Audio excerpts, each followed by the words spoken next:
Assalamualaikum, welcome back to my channel. Halo, apa kabar teman-teman? Kembali lagi sama aku, Novi, peserta latihan dasar CPNS golongan 3 Angkatan 9 Kota Banjarbaru. Apa kabar kalian semua? Semoga selalu sehat dan dalam lindungan Tuhan Yang Maha Esa.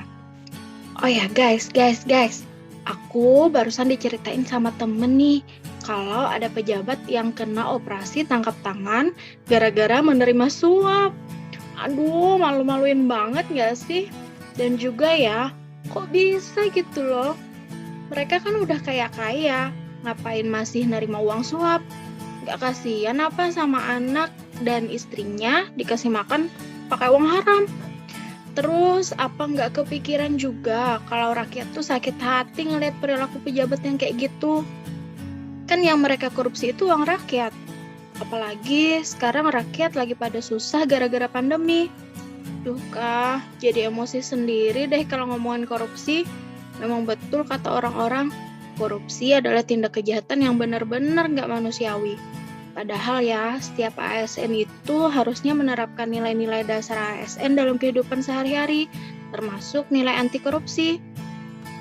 Ya udah deh, daripada keterusan curhatnya, langsung aja yuk kita bahas lebih mendalam mengenai nilai aneka yang kelima, yaitu anti korupsi.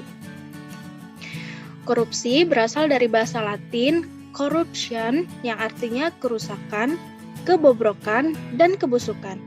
Dalam bahasa Yunani, corruption berarti perbuatan yang tidak baik, perbuatan buruk, curang, dapat disuap, tidak bermoral, menyimpang dari kesucian, melanggar norma-norma agama, material, mental, dan umum.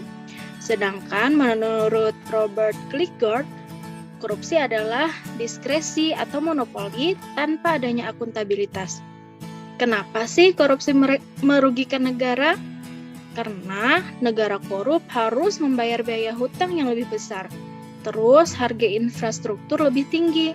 Tingkat korupsi yang tinggi meningkatkan ketimpangan pendapatan dan kemiskinan.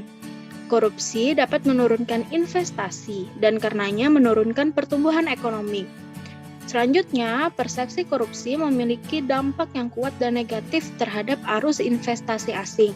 Dan juga, negara-negara yang dianggap memiliki tingkat korupsi yang relatif rendah selalu menarik investasi lebih banyak daripada negara yang rentan korupsi. Nah, berikut merupakan jenis-jenis korupsi. Yang pertama adalah korupsi transaktif, yaitu korupsi yang menunjukkan adanya kesepakatan timbal balik antara pemberi dan penerima demi keuntungan bersama. Kedua pihak sama-sama aktif melakukan perbuatan korupsi. Selanjutnya, korupsi ekstraaktif. Korupsi yang menyertakan bentuk-bentuk tekanan tertentu di mana pihak pemberi dipaksa untuk menyuap guna mencegah kerugian yang mengancam diri, kepentingan orang-orangnya, dan hal-hal yang dihargainya. Yang ketiga adalah korupsi investif, yaitu korupsi yang melibatkan suatu penawaran barang atau jasa tanpa adanya pertalian langsung dengan keuntungan bagi pemberi di masa yang akan datang.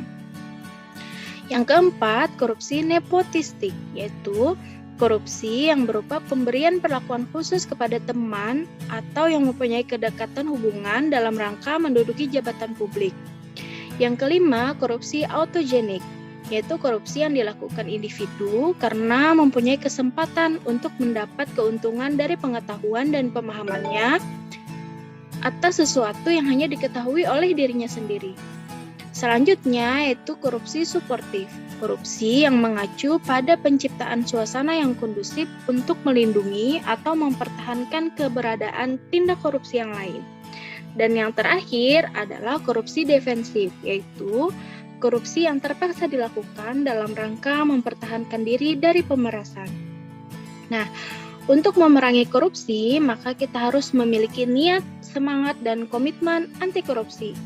Dalam semangat anti korupsi, perlu ditumbuhkan tunas integritas. Tunas integritas merupakan terjemahan dari konsep yang berprinsip bahwa manusia sebagai faktor kunci perubahan dan pendekatan yang seutuhnya terkait manusia sebagai makhluk dengan aspek jasmani dan rohani serta makhluk sosial yang harus berinteraksi dengan lingkungannya.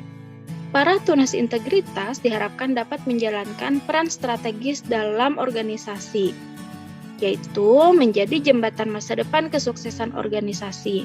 Mereka menjadi kumpulan orang yang selalu terdepan untuk memastikan tujuan organisasi dapat tercapai.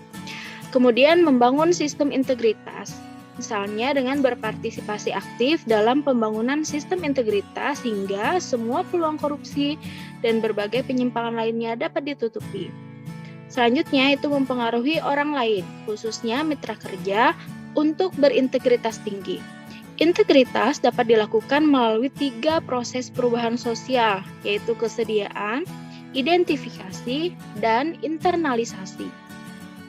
Internalisasi integritas terjadi apabila individu menerima pengaruh dan bersedia bersikap dan berperilaku dengan penuh integritas, dikarenakan integritas tersebut sesuai dengan apa yang ia percayai dan sesuai dengan sistem nilai yang dianutnya. Individu yang menerima pengaruh integritas menjadi berintegritas dengan penuh kepuasan. Terakhir, dalam memerangi korupsi, maka kita sebagai individu harus memiliki 9 amunisi, yaitu jujur, peduli, mandiri, disiplin, tanggung jawab, kerja keras, sederhana, berani, dan adil. Sebagai seorang aparatur sipil negara dengan profesi sebagai seorang perawat yang anti korupsi, hal-hal yang bisa kita terapkan misalnya adalah jika ada pasien atau keluarga pasien yang mengutarakan keluhan, maka tanganilah sesegera mungkin. Kita juga harus menolak pemberian hadiah dengan tegas dan juga berani, namun tetap dengan cara yang baik. Pun sebaliknya, jika kita sedang mengurus sesuatu atau sedang ada kebutuhan dengan atasan, janganlah memberikan gratifikasi atau suap dengan tujuan agar urusan kita lancar. Jangan lakukan korupsi waktu, bekerjalah sesuai dengan jam yang sudah ditetapkan. Selalu bersyukur dengan apa yang kita miliki, dan sesuaikanlah gaya hidup dengan kemampuan kita sendiri. Dan yang paling penting, apabila di lingkungan sekitar kita terdapat pelanggaran atau tindak korupsi, maka segeralah laporkan dengan harapan agar kita sebagai sesama pegawai di ruangan dapat menciptakan lingkungan kerja yang baik, serta mendapatkan rezeki yang halal. Jangan dibiarkan saja, karena dengan membiarkan tindak korupsi terjadi di sekitar kita, maka sama saja kita melakukan korupsi dengan cara menciptakan suasana yang kondusif untuk tindak korupsi tersebut. Nah, itu tadi yang bisa aku sampaikan ya teman-teman. Semoga kita bisa jauh-jauh deh sama yang namanya korupsi. Amin. Oke deh, selamat beraktivitas semuanya. Tungguin podcast aku yang selanjutnya ya. Sampai jumpa lagi. Wassalamualaikum warahmatullahi wabarakatuh.